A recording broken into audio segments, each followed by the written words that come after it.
राधे राधे, जय श्री कृष्णा, जय श्री कृष्णा। कैसे आप सभी लोग? मस्त होंगे, स्वस्थ होंगे। चलिए आज हम आपको सुनाते हैं धर्मराज व्रत की कथा। अगर आपको अच्छी लगे तो प्लीज लाइक करें, कमेंट करें, शेयर करें और चैनल पर नए हैं तो प्लीज चैनल को सब्सक्राइब करें। चलिए देर ना करते हम आपको सुनाते हैं धर्मराज व्रत की कथा।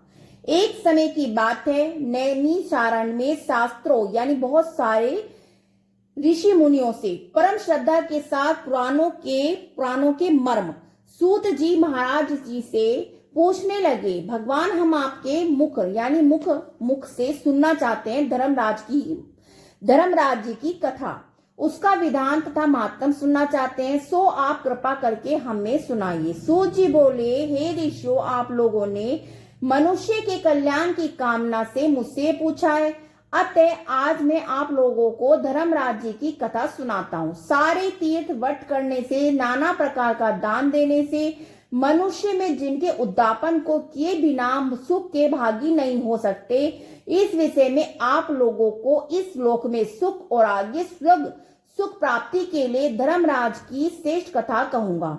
आप लोग विश्वास रखकर सुनिए। पूर्व काल की बात है। राजा वृषभान वाहन महोदयपुर में राज्य करता था। वह राजा बड़ा धर्मात्मा, दयालु, गो ब्राह्मण, अतिथियों का पूजक था। उसके राज्य में हरिदास नाम वाला महान विद्वान श्रेष्ठ ब्राह्मण था। उसकी पत्नी भी बहुत सुशील और धर्मवती थी, जिसका नाम था गुणवती। हरिदास विष्णु सेवक बड़ा तपस्वी था। तदद अनुसार उसकी पत्नी भी भगवान की भक्त और पतिव्रता थी। उसने प्राय सभी प्रसिद्ध देवताओं के व्रत किए, परंतु वे धर्मराज नाम से प्रभु की सेवा कभी नहीं की। वे गणेश के, चंद्रमा के, हरितालिका आदि देवियों के, राम जन्म, जन्माष्टमी, शिवरात्रि आदि शिवजी के सभी व्रत किया करता था। श्रद्धा से सदा एकादशी का व्रत करती हुई यथाशक्ति दान भी देती रहती थी और अतिथि सेवा से भी कभी विमुख नहीं रही। इस प्रकार धर्मपरायण वे वृद्ध अवस्था में मृत्यु को प्राप्त हुई तो धर्म आचरण के प्रभाव से यमदूत उसे आदर पूर्वक धर्मराज के पुर को ले गए। दक्षिण दिशा में पृथ्वी से कुछ ऊपर अंतरिक्ष में धर्मराज का बड़ा भारी नगर है, जो कि पापी लोगों को भवदायक है। धर्मराज का पुर 1000 यानी भयदायक यानी बहुत डरावना। धर्मराज का पुर 1000 योजन है। वह चकोर है, उसके 4 द्वार हैं। वे नाना प्रकार के रत्नों से सुशोभायान है। उसमें कई मनुष्य पुण्य भोगने को गए हैं, निवास कर रहे हैं। स्थान स्थान पर गीत सुनाई दे रहे हैं, बाजे बज रहे हैं। उस नगर के 7 कोट हैं। उसके बीच में महासुंदर धर्मराज जी का मंदिर है। वे यत्नों का बना हुआ है यानी रत्नों का। अग्नि, बिजली, बाल सूर्य के समान चमक रहा है। उनके दरवाजों की बेड़ियां साफ्टिक मणि की है। हीरे की कनियों से आंगन चमक रहा है। उनके मध्य में अनुपम सुंदर सिंहासन पर धर्मराज विराजमान है। उसके पास चित्रगुप्त जी का स्थान है, जो मृत प्राणियों के पाप पुण्य का लेखा भगवान धर्मराज को सुनाया करते हैं। धर्मराज के दूत गुणवती को वहां ले गए। उनको देखकर वह भयभीत होकर कांपने लगी और नीचे मुख किए खड़ी हो गई। चित्रगुप्त जी ने उनके पूर्व जन्म में किए हुए पाप पुण्य का लेखा जोखा पढ़कर सुनाया। धर्मराज जी उस गुणवती की हरिहर आदि देवों में अपने पति में भक्ति देखकर प्रसन्न हुए और कुछ उदासी भी उनके मुखमंडल पर झलकती हुई गुणवती को दिखाई दी। धर्मराज जी को उदास देखकर गुणवती से निवेदन किया कि हे प्रभु, मेरी समझ में मैंने कोई दंड यानी गलत कार्य नहीं किया, फिर भी आप उदास क्यों? इसका कारण बताइए। धर्मराज जी ने कहा, हे देवी, तुमने व्रत आदि सब देवों को संतुष्ट किया, परंतु मेरे नाम से तुमने कुछ भी दान नहीं किया। ये सुनकर गुणवती ने कहा, हे भगवान, मेरा अपराध क्षमा करें, मैं आपकी उपासना नहीं जानती।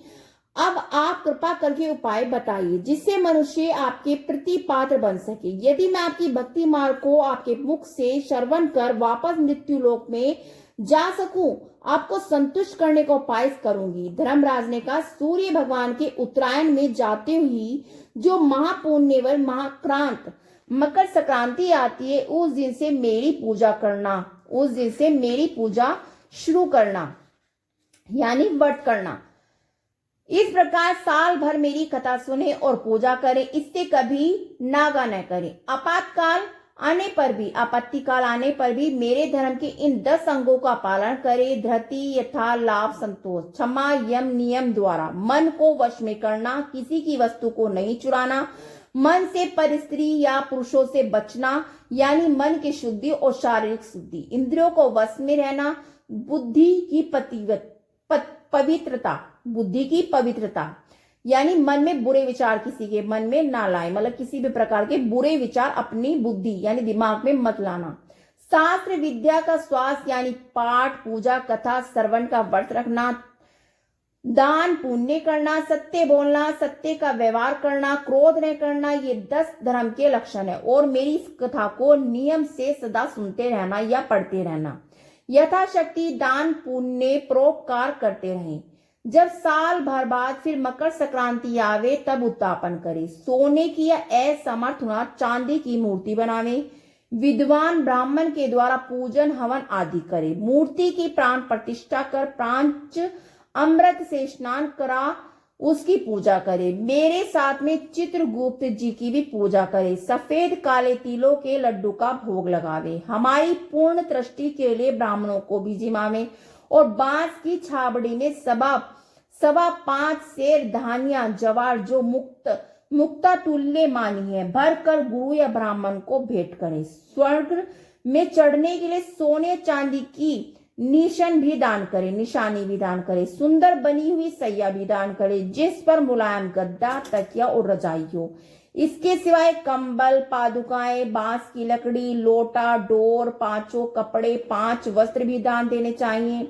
गोदान की सामर्थ्य स्वर्थ या लाल गाय मेरे लिए और काली गाय चित्रगुप्त जी के लिए दान करें। ये दान की हुई साधारण के लिए है, यानी सब मनुष्य के लिए होता होगा। धनवान व्यक्ति भी दे और अच्छा है। गुणवती ने भगवान से अब प्रार्थना की कि हे प्रभु, यदि ऐसी बात है तो मुझे यमदूतों से छुड़ा कर फिर संसार में भेजिए जिससे मैं आपकी कथा का प्रचार कर सकूं। जो ही उसकी प्रार्थना पर भगवान धर्मराज जी ने स्वीकृति दी, उसी समय उसके मृत शरीर में पुनः प्राणों का संचार हो गया और पुत्र आदि कहने लगे कि बड़ी प्रसन्नता है कि हमारी माता जी मरकर भी जिंदा हो गई।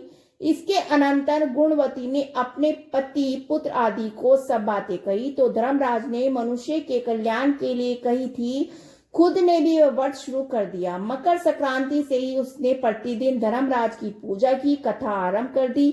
स्वर्ग से जाने के लिए दान पुण्य आदि क्रम भी आरंभ कर दी। इस प्रकार वे गुणवती साल भर में धर्म कथा सुनकर धर्म के 10 अंगों का पालन, मृत्यु उपरांत जब स्वर्ग में पहुंची तो देवताओं ने उनका आदर किया और सदा स्वर्गीय भोगों को यानी स्वर्ग के भोगों को भोगती रही। सूत जी महाराज ने सोनका आदि ऋषियों से कहा कि हे मुनियों, जिस घर में स्त्री या पुरुष इस धर्मराज व्रत कथा को श्रद्धा से प्रतिदिन पढ़ते हैं वे दुखों से मुक्त हो जाते। इसमें कुछ भी संयस की बात नहीं है, यानी कोई चकित यानी कोई इसमें गलत बात नहीं है। मृत्यु काल में यमदूत जो लेने आते हैं वे भी उसको आदर पूर्वक ले जाते हैं। धर्मराज भी उसे सदा सुखी रहते हैं। यदि उन मनुष्य के कुछ पाप बाकी हो तो शीघ्र ही पाप नाशक का उपाय बताकर, यानी वे ही बताते हैं कि शीघ्र ही पाप मुक्त कराने पर सहायक बन जाते हैं। गरुड़ पुराण आदि में लिखा है कि पापी लोगों को यमदूत महान कष्ट पहुंचाते हुए ले जाते हैं, परंतु धर्मराज की कथा करने वाले यम लोग मार्ग में भी कष्ट नहीं पाते और प्राणी शीघ्रता से स्वर्ग तथा मोक्ष तक प्राप्त हो जाते हैं। राधे राधे। जय श्री कृष्णा, राधे श्याम, राधे श्याम।